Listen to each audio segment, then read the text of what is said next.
Yes, fight fans, body and mind sports, my people. You are fully appreciated in this round, my guys, my people.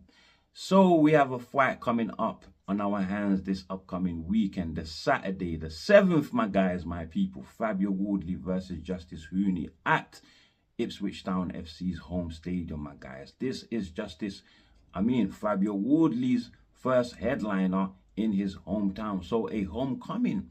However, his away opponent, Justis Huni from Queensland, Australia, believes it is no pressure because he's not fighting at home. So all the pressure now flung on the back of Fabio, my guys, my people, who retaliates by saying that he thrives in pressure. And I expect him to. As for Huni, look, no matter how he puts it, there will be pressure, because when that home crowd, when that home crowd started cheering for Fabio on the night, my guys, my people, it ain't gonna feel nice. It is not going to feel nice. Possibly will be booed on the night as well, my guys, my people. So all the energy of the crowd will be for Fabio on the night, I suspect, my guys, my people. But before I go on to talk about these two fighters and give my final prediction, there is some confusion that needs clearing up, because this fight here has been promoted that the winner will go on to become the mandatory of the WBA championship strap, my guys, my people. However, my guys, we do know that the WBA, well, unlike the other three sanctioning bodies, has two championship straps. The WBA Super strap held by Alexander Usyk, and then the WBA regular held by Kubrat Pulev, who is defending that on the 23rd of August against Michael Hunter. And as for Huni and Fabio, well, the winner of their fight becomes the mandatory to the WBA regular strap. So that is the mandatory to the winner of Kubrat Pulev and Michael Hunter, my guys, my people. With that said, I hope if any of you guys were confused about this situation, that I've helped to clear up the matter for you. But if you are still confused, I don't blame you, because I know what's going on, but I'm still confused. Simply because the WBA is a bag of confusion, my guys, with those two straps, and all they need to do is get rid of one, my guys, my people. The WBA regular, which essentially is an interim status that makes the holder mandatory to the super championship belt, my guys, my people. So, my people, let's now talk about these two fighters. I do want to start with Fabio Wardly, 30 years old, a white collar fighter, so virtually no amateur background, my guys, my people. So very, very impressive career, putting that into consideration. And in the in his pro career, he now holds a record of 18 wins, no losses, 1 draw, 17 via KO, my guys, my people. As for Huni, great amateur pedigree, my guys, my people. In 2019, a bronze medalist in the amateur world championships, my guys, and 3 years earlier, 2016, a gold medalist in the youth world amateur championships, my guys, my people. And he has taken that amateur pedigree, that reputation, and has been running with it ever since in the pros, and doing great now with a record of 12 wins, no losses, no draws, and 7 coming via KO, my guys, my people. So these two fighters, man, is gonna be a super fight, and I do prefer it to the Miller fight that was initially planned. Simply because these two fighters relatively on the same level in their career right now. I will call them very much so prospects at this stage. Fabio Wardly, the WBA #1, and Huni, former WBO #1. That #1 position now held by Moses Itauma, because of course Huni took this opportunity with Fabio, my guys, my people. So yes, you can see there though from their pro records that the power belongs to Fabio Wardly by a real significant percentage, my guys, my people. Fabio also has an advantage in terms of the number of fights he has had in the professional in their professional careers. However, in terms of level up of opposition, Justis Huni has the advantage. Simply, he has gone against Kevin Lerena, who has a vast, experience in the cruiserweight division before going up to heavyweight to face Justis Huni, my guys, my people.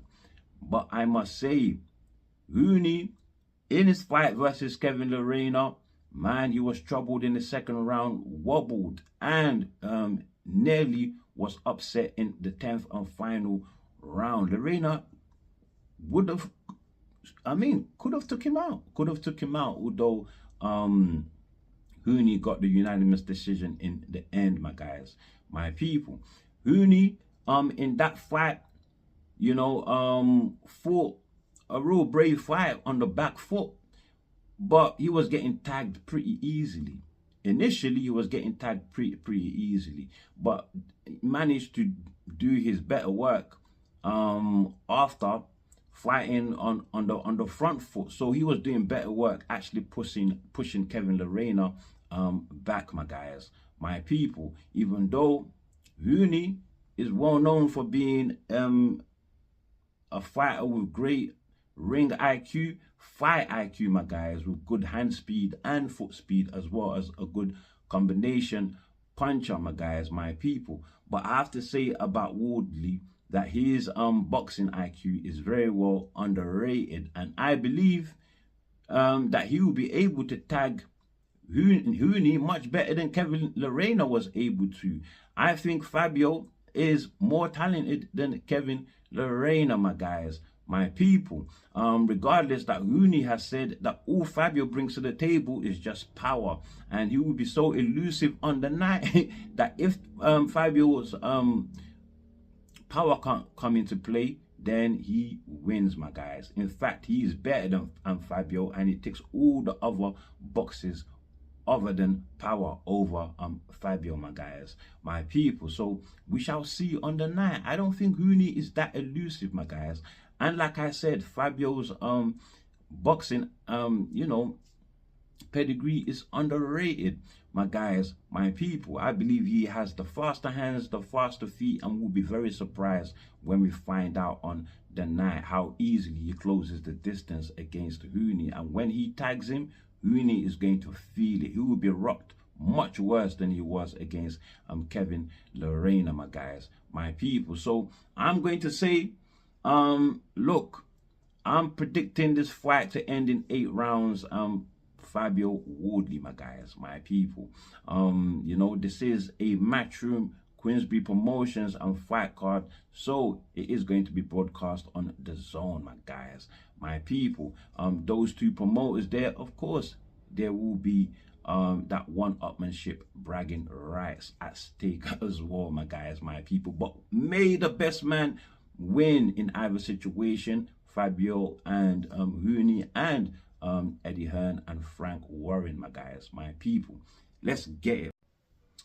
My people, before I move on quickly, let me just say that Fabio Wardly, 6'5", will have 1 inch height advantage over Huni. However, their reach is not revealed on BoxRec, so I can't make any judgment there, my guys, my people. However, these two fighters, in terms of weight, relatively the same, and in fact, relatively evenly matched all the way through, my guys, my people. In Fabio's last fight, his rematch against Frazier Clark, who he knocked out in just 1 round after the first fight concluded in a draw, my guys. Fabio came in at 241 pounds, my guys, my people. As for Huni, his last fight was against Sean Pottigier, who he knocked out in 2 rounds, although not on the same level as a Frazier Clark or as a Wardly, my guys, my people.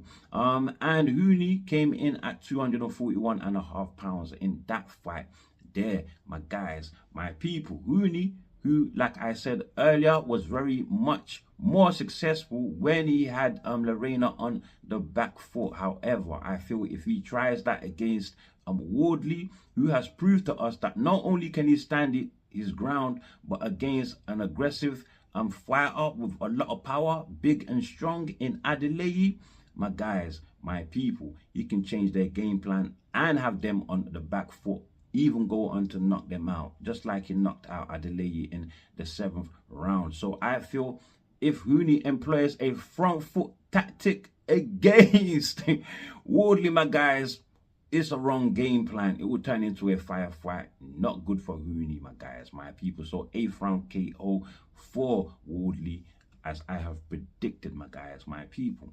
With that said, the chief support for this card here, supposed to be Dylian Whyte, my guys, my people. However, now he is off the card, as I have been predicting, my guys, my people.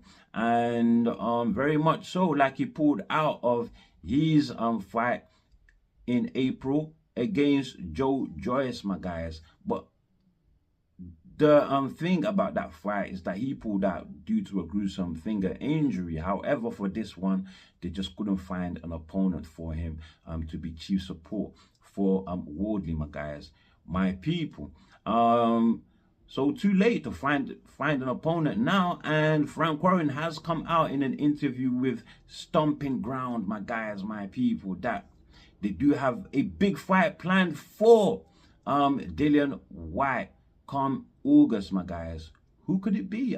The wheels in my brain spinning now.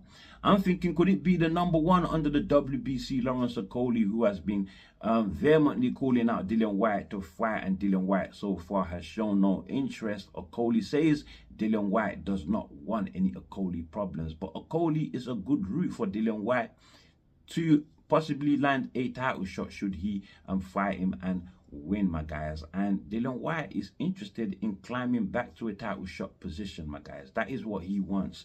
Or could it be Frazier Clark, who, after beating Ebenezer Itete in just 1 round, someone that took Dylian Whyte 7 rounds to, of course, retire on his tour, my guys, my people. So Frazier Clark very much charged after that win there, and has been calling out Dylian Whyte. Even from before, he's been calling out Dylian Whyte to fight, my guys, my people. So could it be him? That is a good domestic dust-up. Even the Okolie fight, good domestic dust-up, my guys, my people. Or could it be, my guys, could it be Dave Allen, who just defeated Fisher, Johnny Fisher, my guys, in just 5 rounds in their rematch? And after that fight, people have been calling for Johnny Fisher and Dylian Whyte, my guys. Another huge domestic dust-up, I think. And also, Derek Chisora, #2 under the IBF. Chisora, though, has said he has put Dylian Whyte behind him. However, it is a good road for Dylian Whyte to get a championship shot, my guys. However, Chisora says he is sitting on that position and ain't giving it up to no one. If he has a change of mind, it could be Chisora, my guys, my people. Or maybe even AJ, who has been linked with Dylian Whyte in a 2-fight deal that AJ is discussing with Turki Al-Sheikh, my guys, my people. Although they have said that AJ will be coming out to fight in October, November, or December, or maybe there is a change of mind, and after his elbow injury, possibly he has recovered a lot quicker and might be coming out against Dylian Whyte in August, my guys, my people. Who knows? Whatever the case, let's get it, my guys, my people.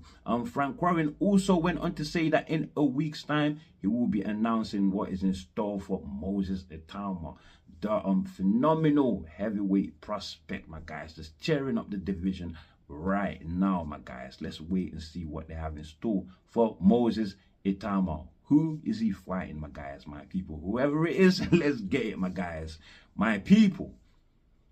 Let's now move on to some American boxing. Let's talk about Devin "The Dream" Haney and Teofimo Lopez, the reigning WBO champion at the 140-pound division, my guys, my people. So, after Teofimo Lopez last defended that strap successfully via unanimous decision against Arnold Barboza on the Times Square fight card, a card Devin "The Dream" Haney also fought Jose Ramirez in his first comeback fight since losing to Ryan Garcia in that very controversial fight there, where Ryan Garcia ended up popping dirty, and so the result of that fight was overturned, my guys, to a no contest, my guys, my people. So yeah, that was Devin "The Dream" Haney's win, first time out, against Jose Ramirez, a former unified champion at 140 pounds, my guys, my people.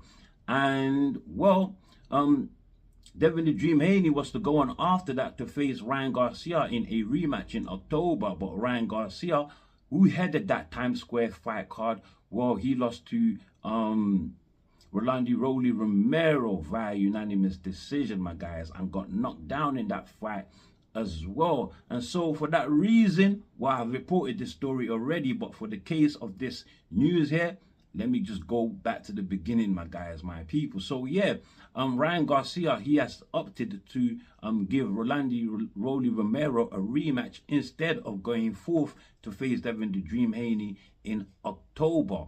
And as for Teofimo Lopez, he was supposed to go on after Arnold Barboza to face the unified champion at 147 pounds, Jerome Bruce Ennis, with the WBA and IBF straps, my guys, my people.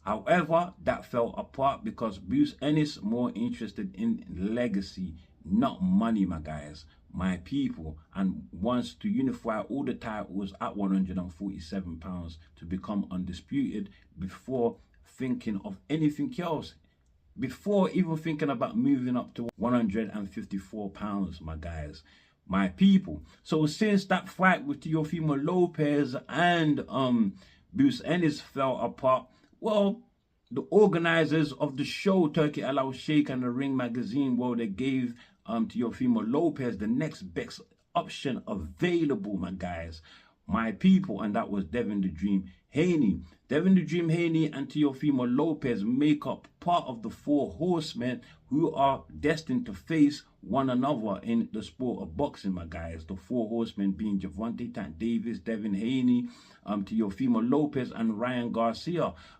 Devin has fought Ryan already, and Tank has fought Ryan, my guys. So remaining Teofimo Lopez to at least fight one of the four horsemen to keep the ball rolling, my guys, my people. So this is a fight that we have been waiting for, my guys, my people. And it was reported that you know, the fight was signed and sealed to be delivered on the 16th of August.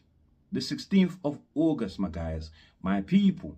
You know, however, later on, it was announced that Teofimo Lopez had declined the fight, my guys, my people. He had declined the fight.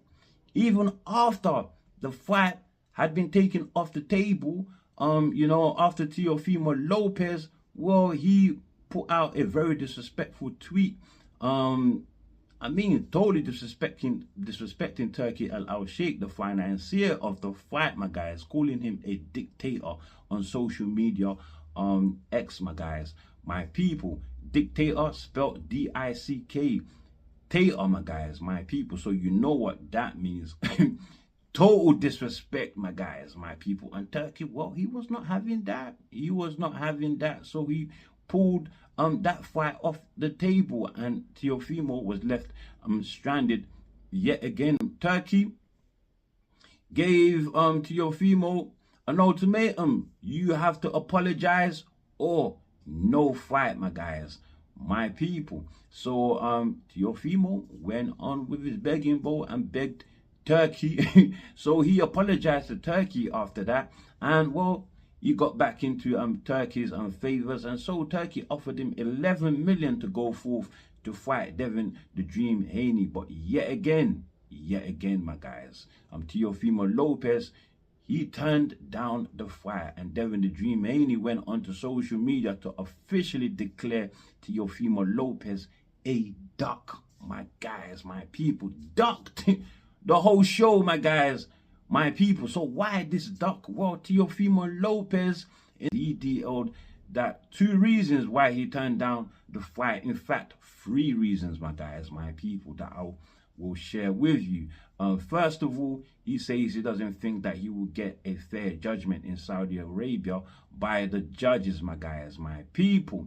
More or less using the same excuse that Gervonta Tank Davis used when Turkey offered him a fight with Devin the Dream Haney, where Gervonta Tank Davis says that since Turkey says that Devin the Dream Haney is his boy, my guys, my people, that look, Turkey favors Devin Haney, so he doesn't think he will get a fair shake. So Teofimo Lopez is learning and he's copying and pasting Tank Davis, my guys, my people. Teofimo also copied and pasted Tim Tszyu, my guys, who in 2024 was actually linked to face Virgil Ortiz, my guys, my people. However, Tim Tszyu in his first fight, I know he has a rematch with Sebastian Fundora coming up, but in his first fight with Sebastian Fundora, he received a heavy injury in that fight, my guys, and so couldn't go forward to face Virgil Ortiz. Virgil Ortiz ended up facing Bohachuk and defeated Bohachuk via split decision, my guys, my people. And we all thought it would be Virgil Ortiz and Tim Tszyu next. However, Tim Tszyu, well, Turkey said he is no longer working with Tim Tszyu after Tim Tszyu's comments that he is not ready to sell his soul for money, my guys, by fighting on the Saudi fight card. Whatever the hell he meant there, I don't know, my guys, because Turkey has got the money, my guys, and the good fights that we are all looking for in the sport, my guys, my people. So yeah, that was the same excuse, second excuse that Teofimo Lopez used why he should not be facing Devin the Dream Haney. Exactly that he's not ready to sell his soul for money and go and fight and risk his brand in Saudi Arabia, my guys, my people. All that means to me from Teo is that he is not ready to lose. He's not ready to lose to Devin the Dream Haney, one of the 4 horsemen who we have all been looking for to fight. You know, however, this fight here was actually supposed to happen at a catch weight of 145 pounds. Initially, they were to fight at 147 pounds. However, Teofimo asked that the fight happen at 140. However, they engaged in talks and they agreed at 145 pound catch weight, my guys, my people. But Teo still does not want the fight. Does not want the fight for those 2 reasons I've given you. A third reason is that he has cold feet now. Scared to hell, my guys, my people. He says that he has disrespected Turkey, a very high profile individual, my guys, in Saudi Arabia and of course globally, my guys, my people. So well, he's scared to go to Saudi Arabia in case of reprisal, my guys, my people. This is the same Teofimo Lopez who has been going on social media on his racial taunts and rants at Terence Bud Crawford and at black people as a whole. So in situations, the way I see it, where he feels he can get away with totally disrespecting people, he will go on and do it freely without any apology. However, if he fears consequences, then he will totally apologize and be showing you know, the coward that he is, my guys, my people. Nothing would have happened to Teofimo Lopez. I can guarantee you that, my guys, my people. I just think he's afraid to face Devin the Dream Haney, my guys, because if he loses to Haney, it's a legitimate loss. It's a legitimate loss on his record, my guys, my people. However, listen, if he loses to Jerome Bruce Ennis, well, it would be, the talk would be that he tried for greatness and he failed.